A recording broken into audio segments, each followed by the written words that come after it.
Welcome back. I'm TV host Cognac Wellerlane, and we are in the Hamptons. And I am here with Klaus, Lehman, Curator for the Parrish Art Museum, right here in Southampton. Mr. Ottman, tell us about this event tonight. Now, I understand that you are lecturing. Yes, I'm giving a lecture. It's not about Fairfield Porter, which the exhibition is here. It's a lecture, and the lecture is about what is art. What is art? This is the thing. I've been a curator and writer on art for almost 30 years, and you know, a lot of people ask me, how do you select artists? How do you make that distinction? How do you, what is it about certain works that interest you and others that don't? So I was thinking about that, and I came up kind of with a list of criteria that works for me, because although art is extremely personal and subjective, it's a very personal experience, you do have to have some kind of guidelines. Everyone does. I mean, obviously, you just can't take a paintbrush and do something on a canvas. There must be something more to it than that, right? Yes, yeah, that's true.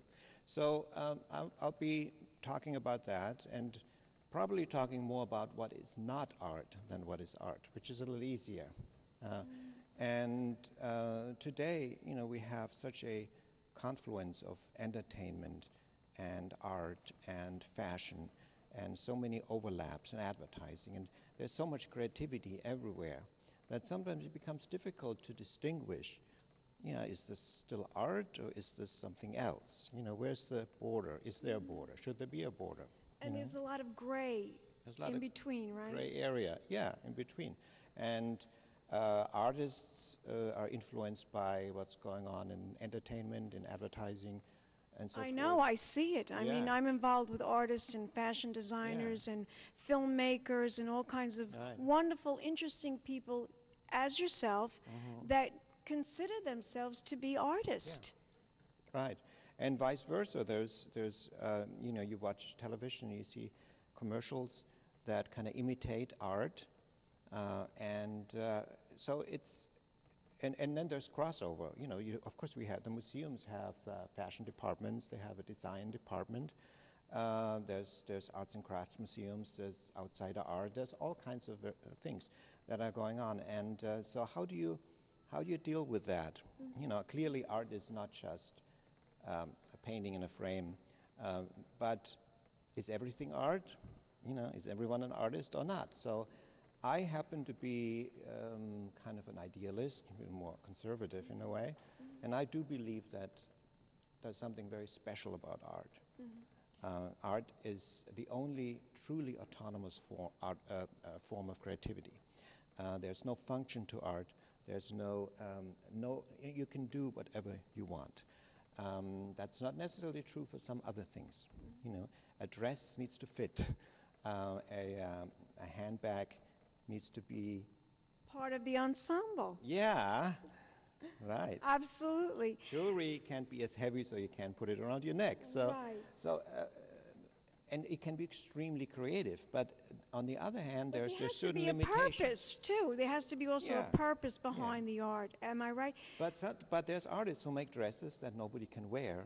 There's artists who make handbags that weigh a ton, nobody can carry.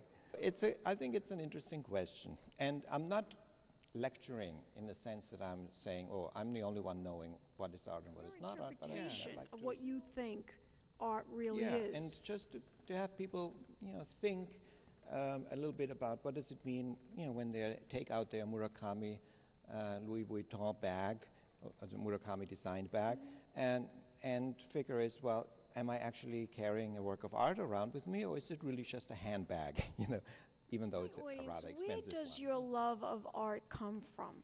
What made you want to become influenced and inspired by art? Well, as I will also talk about in my lecture, art is one way of trying to bring meaning to life. Art, just like religion, just like science, like many other areas, philosophy, is trying to make meaning out of our life. I mean, there's questions that cannot be answered, and we all are trying to figure out how can we make life meaningful when we don't really understand why we are here and what happens next. So, and I personally think that art is one of the best ways of creating meaning and trying to make meaning out of your life. And art can kind of, it's as I said, it's a very personal experience. If you are, if a work of art speaks to you, it can be a beautiful thing, and it can take you out of your everyday life, and it kind of can bring meaning to and you. Happiness to you. And Tell my happiness, audience, yeah. what made the difference for you as a child? I mean, when did you decide that you wanted to be involved in this? Well, it didn't happen quite that early, I have to say. And you know, I studied philosophy, so I was always really interested in these bigger questions of the human condition and meaning and so forth. But then I became interested in art, and what I like about art, just like music, it is the immediacy. You know, you can approach art without having to read a book in advance. You don't need any kind of previous education or level of education. You can approach a work of art, and it can open itself up to you, to anyone. And there's this kind of immediateness of experience that can be very beautiful.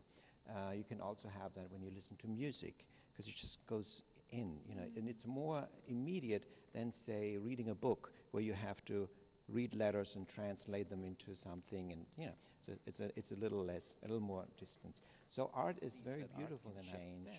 Lives. I do too. I think you're a very fascinating gentleman. I really do, by the way. And I would like you to tell my audience, we're going to close this interview, but I want you to tell my audience a little bit more about this room. I see that there's a lot of beautiful paintings in this room. You're responsible for all the paintings in this room. Yes, it's an exhibition that I put together. And this is an exhibition of a very important figurative painter named Fairfield Porter, who lived only a stone throw away from this museum in Southampton. And this is an exhibition about the creative process. It's an exhibition where we're showing his works, but we're showing different stages of his work. Because when he passed away in the 70s, a lot of work remained in his studio that was never finished, and it had never been seen. And we were given all this as a gift to the museum, so I took it out of storage to show how an artist works. And you can see all the struggles that an artist deals with. The levels too, the levels, right? Exactly, the levels and the various, you know, the various stages, how a painting evolves, and the mistakes, and the whole issue of when is the work actually finished? How do you decide that you're done with a painting? Not an easy thing, you know. Often I know a lot of artists say, I'm not finished yet. I'm not finished. I cannot show you. I cannot show it to you yet. It's not finished. And there's some famous incidents of artists that, you know, that had sent works out, that were put into exhibitions, they were sold. They go to a collector's home, and the collector gives a party, and the artist comes, and next thing he knows, the artist is there painting on his painting because he still thinks it's not finished. That is truly hysterical. It really is. Fascinating gentleman. I want you to tell my audience, if they want to find out more information about the museum, the Parrish Art Museum here in Southampton, where can they go on the internet for that? Well, there's a website, parrishart.org, I believe, or you just Google it if that's not correct. We have a very nice website, and we have our entire collection on the website. And so you can anytime you can visit, you can see reproductions of the works, and of course you should come to the museum and see the exhibitions. There's nothing like seeing works of art. Be informed, be entertained, right? And have an experience. And have a true experience in art. Tell my audience, what is your website? Do you have a website? I do have a website, Klaus. Thank you very much for taking the time out to talk to us. You're very welcome. Yes. And we will be back in a moment, darlings, with more celebrity interviews. Keep watching. Fabulously dressed to impress. One of a kind girl. This has been a Crybaby Productions, darlings.